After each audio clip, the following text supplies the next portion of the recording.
行慢啲，你唔可以行香港人嘅腳步啊！香港腳步點樣㗎？好快咯！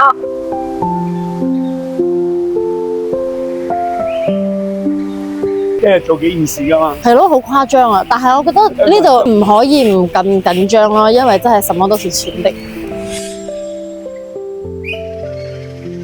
今次嚟到香港揾咗呢一位老朋友，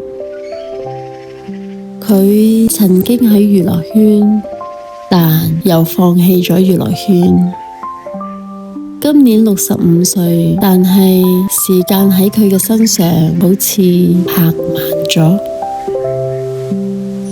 最近小紅書有人翻鋪翻你當年同張曼玉拍呢一個廣告，跟住所以我就要揾翻呢個男主角出嚟。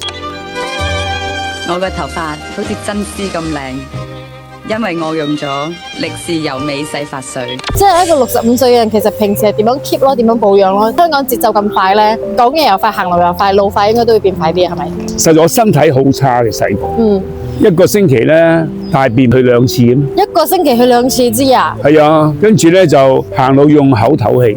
原來我肺唔好啊，嗰陣時就開始就要養生。17歲咯，就已經走去成日跑步啊、游水啊、gym 啊，咁啊嗰時後生又跳舞啊。喺你生活習慣裏邊 keep 住個 balance，持之以恆。第一個恆咧就係話平衡嘅恆 balance，第二個持之以恆咩咧？係永恆恆，即係要有恆心。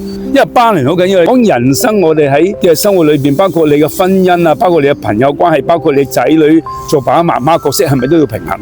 即係好多人話五福臨門啊嘛，唔係淨係有錢就係最好最完美咯。太進取又唔得，太過休閒變躺平又唔得，唔識休息又唔得，自己可以調教嘅。刻意將個電話放低咯，take 個 break 咯。嗰個人1個鐘頭揾你唔到，唔係代表咗冇咗你唔得嘅。同埋咧，我發現咧，你都好 keep up to date 資訊啊，你用 iPhone 啊，用乜嘢科技啊，都好 up to date 嘅。你係咪都識得用 AI 啊？一定識啦 ！AI 做 PPT 先一流，5分鐘做晒出嚟。哇！點解你可以咁犀利，成個人咁似後生人嘅？保持學習心態，變化就係永恆。邊有退休？咩叫退休？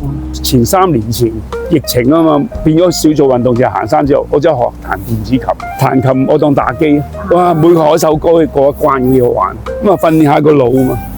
因為生活嘅節奏啊，香港人都會諗住退休，但係到最後實際上都冇退休嘅。退休我覺得只不過可能你做嘅嘢唔需要為咗生活去奔馳，做一啲你想做嘅嘢，都唔會話唔做嘢噶嘛。咩叫退休啊？退而不休。